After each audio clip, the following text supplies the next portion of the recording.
Salut, moi c'est Anne-Sophie et aujourd'hui on va voir un concept qui est vraiment très utile quand tu crées des images et des vidéos avec l'intelligence artificielle. C'est la consistency ou la cohérence visuelle. Alors ça a l'air compliqué comme ça, mais ne t'inquiète pas, c'est très simple et tu vas voir, c'est vraiment très pratique si tu dois créer des images et des vidéos avec des décors et des personnages récurrents. On voit ça tout de suite ensemble. Alors pourquoi c'est important? D'abord, c'est comme si tu lisais une BD, si tu regardais une vidéo animée, une storytelling, et que tout d'un coup, ton personnage a complètement changé d'aspect, de vêtements, de lieu. On ne le reconnaît plus. Et là, tu es perdu. Et donc, tu ne vas pas être captivé par l'histoire. C'est vraiment là où la consistency va rentrer en jeu. Essayer de garder une cohérence visuelle pour garder captivé ton spectateur. Alors, pour que tu comprennes, j'ai imaginé les aventures d'une jeune aventurière, une jeune super-héroïne, et je l'ai appliquée dans Créa, sans aucun autre réglage, simplement en générant à quelques minutes d'intervalle. Et tu peux voir que le résultat est globalement assez différent. Alors pourquoi ça arrive? Parce qu'en fait, l'intelligence artificielle, l'outil, va sans cesse réinventer les visages, les postures, le style. Quelques rappels avant de te lancer. En fait, la cohérence, elle va passer par plusieurs niveaux. D'abord, ça va être le choix de ton outil. Et on va te conseiller d'en choisir un en particulier. Enfin, un seul. Ensuite, ça va être aussi au choix de ton outil. Ça va vraiment être de fixer ton style, ton modèle. Tu verras pourquoi. Et enfin, on se focalisera sur cette partie. Ça va être la cohérence de ton personnage. De ton personnage principal ou de tes personnages. Alors pour que tu comprennes l'importance de l'outil et du style, j'ai réutilisé le même prompt et en fait je l'ai appliqué dans plusieurs outils. Et tu vois qu'avec Créa, Dream Studio, Leonardo, le résultat est globalement assez différent. C'est pour ça, et tu as dû le voir dans les tutoriels précédents, on va souvent te conseiller d'utiliser un outil principal pour la génération de tes images et de te focaliser sur le même modèle à chaque fois, quitte à le répéter dans tes prompts si les options ne sont pas proposées en paramètres avancés. Alors maintenant, je vais te proposer des solutions justement pour garder une cohérence de ton personnage. Pourquoi le personnage? Parce que c'est ce qui va être le plus difficile pour obtenir une cohérence. Surtout sur des personnages qui vont avoir un aspect humain. Peut-être un peu plus que des personnages avec un aspect cartoon euh, ou animal.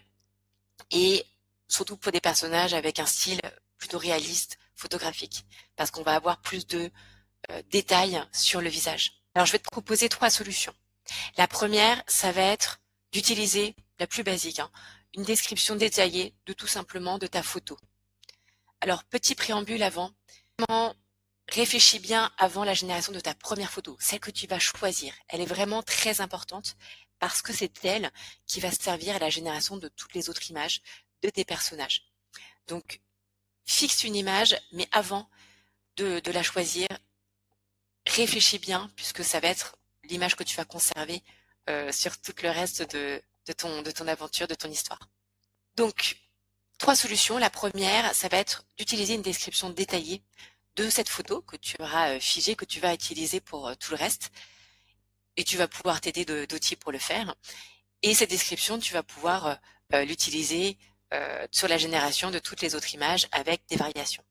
La deuxième solution, ça va être toujours avec cette image que tu vas figer, ça va être de modifier éventuellement juste des éléments ou le background. Si vraiment tu veux garder une vraie cohérence visuelle, c'est-à-dire un visage identique d'une image à une autre, il peut y avoir des solutions. Enfin, la troisième solution, ça va être de te montrer des outils qui ont quand même des options intégrées qui vont te permettre d'utiliser la consistency pour t'aider. Alors pour ta description détaillée, tu peux utiliser l'aide par exemple de ChatGPT ou de Gemini. Tout simplement de cette manière. Tu vas donc aller uploader la photo que tu as choisie. Donc moi je garde la photo voilà que j'ai générée de cette super héroïne et je vais simplement lui demander de me faire une description détaillée. Et tu vois, ChatGPT me donne une description avec tout ce dont j'ai besoin. La description du visage, la description du costume, de la lumière, du style, etc. Et donc ça, je vais pouvoir l'utiliser pour générer mes images. Et tu vois, dans l'outil Créa, j'ai tout simplement réutilisé le prompt que m'a donné ChatGPT en mettant une petite variation sur le décor. Et tu vois que le résultat est quand même globalement super intéressant. Le personnage reste vraiment très proche. Et pourtant, il m'a bien rajouté un nouveau décor. Et ça, c'est sans avoir utilisé d'options de consistency ou d'autres réglages. Alors, petit focus sur le seed. Qu'est-ce que c'est le seed? Tu as peut-être dû l'observer dans certains outils. En fait, le seed, c'est un nombre, un algorithme, soit qui va être généré automatiquement par l'outil ou que tu vas pouvoir fixer, et qui va te permettre en fait de figer les paramètres de prompt, de modèle, de dimension, de style, lorsque tu génères tes images. Imaginons, tu génères 4 images en même temps. Si tu figes le seed, ça va te permettre vraiment d'avoir des propositions super proches dans ces quatre images. À l'inverse, si tu n'as pas de seed, il va te proposer des variations de ces 4 images, tout en suivant ton prompt, mais des propositions assez différentes. Donc à toi de voir ce qui peut être intéressant. Donc par exemple dans ImageFX de Google, où j'ai verrouillé le seed, là tu peux voir que parmi les 4 photos générées, les propositions sont relativement très proches. La deuxième proposition, ça va être d'aller modifier l'image en retirant le background et puis en proposant un nouveau background, mais en essayant de garder Exage. Pour ça, tu peux t'aider d'un outil qui s'appelle Dream Studio et qui va te proposer d'aller retirer en fait tout simplement le background de ta photo. Alors je te montre tout de suite à quoi ça ressemble. Donc là tu vois, je suis dans l'outil Dream Studio et j'ai uploadé ma photo. Et là en fait tu vas voir un petit onglet Remove Background qui va te permettre en fait tout simplement d'aller détourer la photo, de retirer entièrement le background. Et la prochaine étape, ça va être de proposer un nouveau background. Et dans Créa, tu as justement une fonction d'éditeur qui va te permettre de réaliser ça. Alors à quoi ça ressemble? Je te montre ça tout de suite. Donc ici, tu as une fonction Edit. Là, tu vas aller pouvoir uploader ta photo. Et quand tu as uploadé ta photo, donc qui est déjà détourée, tu vas pouvoir aller dans Change Region et tu as un petit pinceau ici. Il te suffit ensuite d'aller peindre tout le contour. Alors là, je vais faire très court, donc je vais te montrer le résultat directement. Tu vas bien passer partout.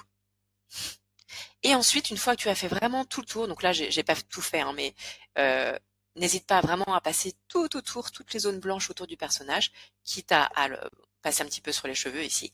Et puis tu vas mettre background, voilà, la description que tu veux en background, et tu vas générer. Et ça va te permettre d'aller remplacer tout simplement le background, et ça te donne ce résultat qui est assez satisfaisant. Donc voilà, c'est un petit peu de bidouillage, mais ça peut être utile pour vraiment, sur certains plans dans ton histoire, si tu veux garder exactement le même visage. La troisième solution, ça va être en fait de passer par des outils qui vont te proposer directement cette solution pour fixer cette consistency. Alors, il y a plusieurs outils, je te le disais, qui proposent déjà ça. Simplement, souvent, les outils sont accessibles en payant pour cette fonction. Donc moi, j'ai trouvé des outils comme par exemple Créa qui vont te proposer quelques options. Je te montre ça tout de suite. Dans Créa, tu vas pouvoir uploader une image pour référence et on va utiliser un système. Donc ici, tu as donc j'ai importé ma photo et puis j'ai rajouté tout simplement mon prompt. Donc oublie pas aussi de bien te mettre en 16/9. Et donc tu vas voir, tu as un système de curseur de 0 à 1. Voilà ce que je te conseille. En termes de curseur, le 1, c'est le maximum. C'est-à-dire que l'image va suivre de manière très fidèle. Tu as presque un remake de la même image avec très peu de variations. Donc c'est pas forcément très intéressant. Le niveau qui va être plus intéressant, c'est le niveau intermédiaire à 0,5, où là l'image va servir d'inspiration pour le style et les traits du personnage, mais le décor ou l'action demandée dans le prompt a plus de liberté. Enfin, tu vas avoir le curseur à 0,1, 0,3, donc qui va avoir une faible influence, c'est-à-dire que l'image influence surtout le style visuel général, l'apparence du personnage, mais le prompt dicte plus fortement la scène et la composition. Donc voilà ce que ça donne. Donc si tu utilises un curseur à 1, comme tu peux le voir, dans Créa, le résultat va être globalement très proche. Le décor ne change pas et le personnage change un tout petit peu mais reste globalement assez proche. Donc pas forcément intéressant. À 0,5, le décor a bien été changé et le personnage reste vraiment très proche. Et à 0,26 peu, mais comme tu le vois, le décor a un peu plus de détails. Donc voilà, le prompt a été un peu pris en compte sur le décor. Alors maintenant, on va voir dans Dream Studio, il propose un upload de référence image, donc ça reste un peu proche de ce qu'on a vu dans Créa, avec un curseur de référence strength. Donc tu vas voir ça tout de suite. Donc là, dans Dream Studio, j'ai mis le curseur à 0,5 avec un prompt détaillé où je lui ai juste demandé de changer l'émotion en plus d'un décor. Donc je lui ai mis le même décor de forêt que précédemment dans Créa. Et en plus, je lui ai demandé de rajouter une émotion où ma super-héroïne est plutôt heureuse. Et comme tu peux le voir, bah, Dream Studio a bien pris en compte mon prompt sur l'émotion. Donc là, tout en gardant une cohérence assez proche, hein, assez bluffante du personnage. Donc là, elle est bien heureuse, mais par contre, comme tu peux le voir, le background n'a pas été changé. Donc l'outil va être intéressant, mais malheureusement, va surtout être focus sur le personnage. Donc tu vois dans l'outil, ça va ressembler à ça. Donc là, j'ai uploadé ma photo. Là, je mets mon prompt et j'ai ce curseur que je vais placer à, alors c'est 50%, voilà, entre 0 et 100%. Donc je vais le laisser à 50% et ça me génère donc une image assez proche en termes de personnage, mais surtout focus sur le visage et pas forcément sur le décor. Donc maintenant, je vais te présenter un outil, pour moi, c'est un peu mon préféré sur l'option de consistency. Ça va te proposer un upload de référence caractère, donc tu vas télécharger une photo et tu vas pas avoir besoin de faire d'autres réglages. Hein, ça va se faire automatiquement. Je te montre ça tout de suite. Donc tu vois le résultat final et puis après je te montrerai dans l'outil. Donc j'ai uploadé ma photo en référence caractère et comme tu peux le voir, j'avais mis un prompt qui englobait pas mal de choses avec des variations sur par rapport au prompt original sur l'action, c'est-à-dire que je lui ai demandé que mon personnage soit en train de voler. J'ai demandé sur l'émotion, que le personnage soit plutôt heureux.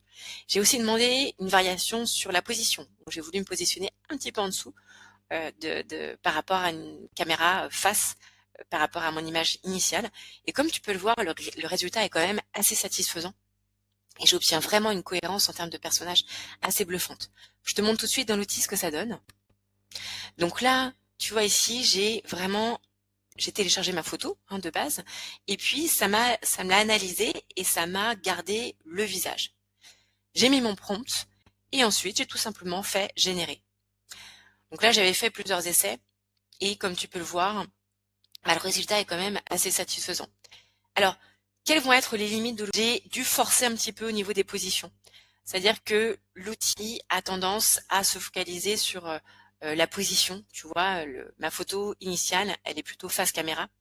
Et dans mes premiers essais, bah, l'outil va reproduire un peu cette vue-là. Donc j'ai dû insister un peu plus dans mon prompt sur la position pour obtenir une position vue de dessous. Autre limite, ça va être sur ta photo. C'est-à-dire que ça va fonctionner uniquement si ta photo comporte des personnages, des visages. Sinon, bah, il n'y aura pas de référence caractère. Ça ne va pas fonctionner. Enfin, attention aussi si ta photo que tu vas utiliser en référence caractère comporte plusieurs personnages. Imaginons mon aventurière, j'ai décidé de faire une image avec son papa, sa maman. Si ton prompt ne met pas ne détaille pas plus d'importance d'un personnage à un autre, lui, le référence caractère va en prendre un en particulier et tu vas te retrouver avec des choses un peu bizarres, c'est-à-dire que le papa, la maman peuvent avoir le même visage que mon personnage. Donc il va falloir un peu que tu joues dans le prompt pour essayer de mettre plus en valeur ou minimiser l'importance des autres personnages. Enfin, la dernière limite, ça va être que forcément, si tu veux générer des plans avec euh, des personnages différents, il va falloir bien sûr que tu supprimes d'abord ton référence caractère et tu re-uploads une photo où tu auras tes autres personnages. Sinon, ça va conserver ton personnage principal. Donc, oublie pas de bien effacer ici et de re-uploader une autre photo si tu veux faire générer d'autres types d'images.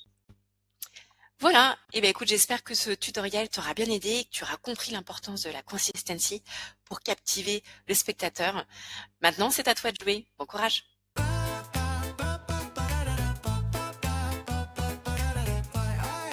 Festival.